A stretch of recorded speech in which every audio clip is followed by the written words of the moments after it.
Démarrons avec cette première question. Que signifie le mot méditation ?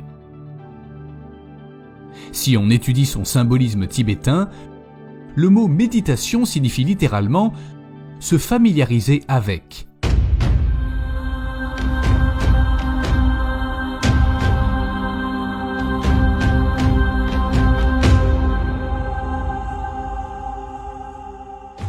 La familiarisation signifie que si à l'âge de 35 ans, 95% de qui vous êtes est un ensemble câblé de pensées, d'habitudes, de comportements conditionnés et de réactions émotionnelles automatiques qui définissent votre personnalité, ça veut dire que 95% de qui vous êtes fonctionne à partir de programmes inconscients. Donc le premier pas vers le changement, c'est de devenir conscient de vos pensées inconscientes. Mais vous devez également devenir conscient de vos actions et de vos comportements automatiques. Quand vous commencez à remarquer comment vous vous sentez, quand vous commencez à observer et à vous familiariser avec ces états de corps et d'esprit, à ce moment-là, vous n'êtes plus le programme inconscient qui s'exprime. Vous êtes maintenant devenu conscient de votre moi inconscient. Pensez-y. Nombreux sont ceux qui abandonnent la méditation car ils croient qu'ils ne peuvent pas contrôler leur esprit. En effet, si vous avez 60 à 70 000 pensées par jour, que la majorité de ces pensées sont les mêmes que le jour d'avant, et que ce sont des pensées et des attitudes profondément ancrées en vous, elles se produiront sans que vous ne vous en rendiez compte. Des pensées du genre « je ne pourrai jamais changer, c'est trop difficile, je ne supporte pas ma vie, je ne trouverai jamais l'amour, je n'aime pas mon travail ». Ce sont des pensées que les gens ont constamment dans leur tête chaque jour. Alors quand ces pensées remontent à la surface durant leur méditation, certaines personnes se rendent compte qu'elles ne peuvent pas contrôler leurs pensées et elles abandonnent. Elles finissent par croire au fait qu'elles ne sont pas faites pour la méditation. Mais essayons de voir les choses différemment. Quand vous devenez conscient de ces pensées inconscientes et que vous décidez de ne plus investir votre attention et votre énergie sur celles-ci, c'est une victoire. Autrement dit, dès que vous surprenez ces pensées automatiques et que vous ne faites que les observer au lieu d'y réagir, vous apprenez à vous connaître vous-même. Si vous observez durant votre méditation que votre corps est sous l'emprise de l'un de ces programmes qu'il a l'habitude chaque jour d'exécuter comme des comportements inconscients, si votre corps aimerait se lever pour faire quelque chose d'autre, s'il souhaite activer une habitude ou se mettre en mode autopilote, mais que vous devenez conscient que votre corps veut faire cela, et que vous ne laissez pas le corps devenir l'esprit pour se lever et abandonner, si au lieu de le laisser faire cela, vous pouvez le ramener dans le moment présent, c'est aussi une victoire. Car ça veut dire que votre corps n'est plus l'esprit, vous êtes l'esprit. Puis ces victoires se cumulent.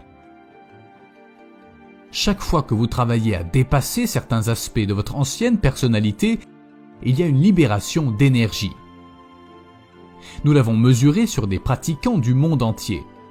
Quand ils se concentrent à faire en sorte de ramener le corps dans le moment présent, le corps devient le serviteur de l'esprit.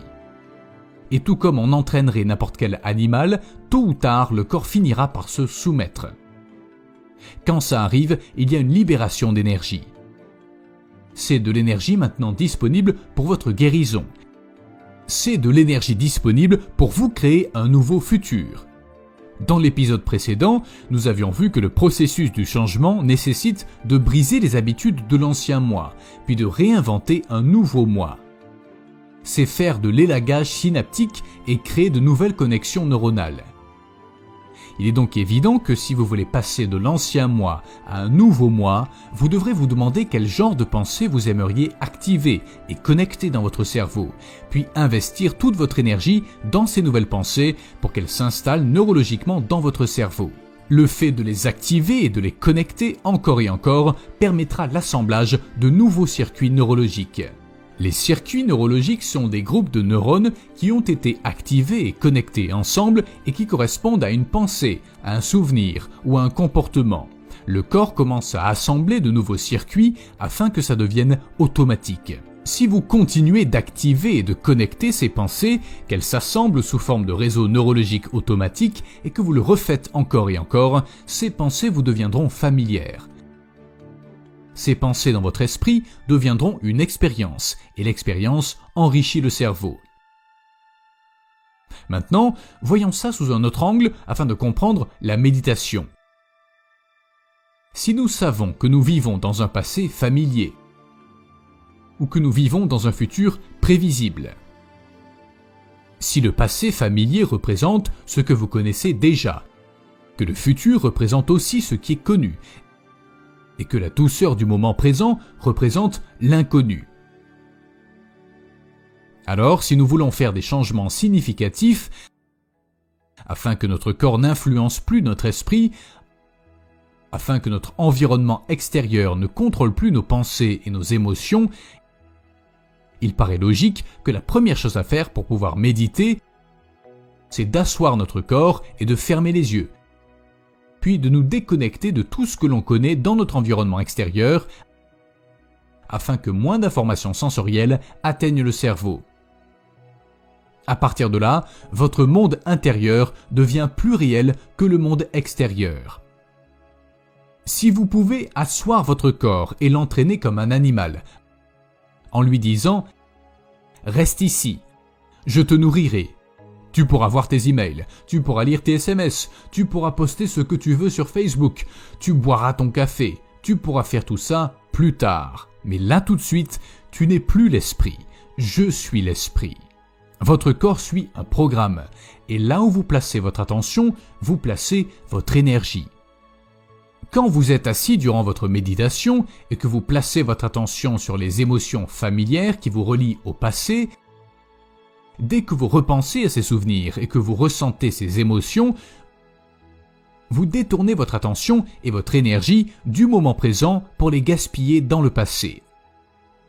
Si, pendant que vous méditez, vous pensez à ces coups de fil que vous devez donner, au meeting auquel vous devez vous présenter, ou à votre liste de courses, ce sont toutes des choses connues qui font partie de votre futur prévisible. Et chaque fois que vous investissez votre attention sur un futur prévisible, vous détournez votre énergie hors du moment présent pour la gaspiller dans ce futur prévisible. À ce moment-là, votre énergie se retrouve emmêlée avec cette ligne temporelle. Donc, quand vous devenez conscient que votre attention se porte sur ces émotions et que vous ramenez votre attention dans le moment présent, vous retirez votre énergie de votre réalité passée et vous vous la réappropriez. Chaque fois que vous faites ça, c'est une victoire. Et ces victoires se multiplient et se cumulent. Plus l'émotion que vous ressentez suite à un problème ou à certaines conditions est intense, et plus vous porterez votre attention sur ce qui a provoqué cette émotion. Là où vous placez votre attention, vous placez votre énergie. Si vous êtes assis en train de méditer et que vous ressentez une intense émotion directement reliée à un problème ou une personne, nous pourrions dire que vous abandonnez votre force vitale à cette personne ou à ce problème. Pourtant, c'est de l'énergie que vous pourriez utiliser pour vous créer un nouveau futur. Si vous méditez à 8 heures du matin et qu'à cette heure précise, votre corps est habitué à lire les emails, en étant frustré et dans le jugement, votre corps remarquera que vous ne faites pas ce qu'il a l'habitude de faire. Il réclamera quand même les hormones habituelles. Mais si vous êtes conscient que votre corps fait cela, et que vous le ramenez tranquillement dans le moment présent, il diminuera l'intensité de cette émotion. Vous pourrez détourner votre attention de cette personne ou de ses problèmes. Bien sûr qu'il vous faudra un niveau bien plus élevé de conscience et un niveau bien plus élevé d'énergie pour briser ces chaînes énergétiques qui vous maintiennent dans votre réalité passée et à laquelle vous êtes toujours émotionnellement connecté. Alors quand une personne réussit enfin à dépasser ses émotions, elle récupère son énergie. Elle peut alors régénérer son propre champ électromagnétique, ce qui lui laisse suffisamment d'énergie disponible pour se créer une nouvelle destinée. Ne devrions-nous pas méditer tous les jours ? Nous oscillons souvent entre deux états d'esprit. Nous vivons soit en état de survie, soit en état de création. Vivre en état de survie, c'est vivre dans le stress. Pourtant, la majorité des gens de ce monde passent la plupart de leur temps totalement stressés à vivre dans un état de survie. Et quand vous survivez, il est impossible de créer.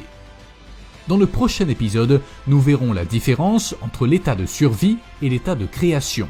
Vous comprendrez mieux comment fonctionne le stress et les dommages qu'il peut causer dans votre vie. Je suis le docteur Joe Dispenza et j'ai hâte de vous retrouver pour le prochain épisode dans lequel nous irons au-delà de l'ordinaire pour plonger dans l'extraordinaire.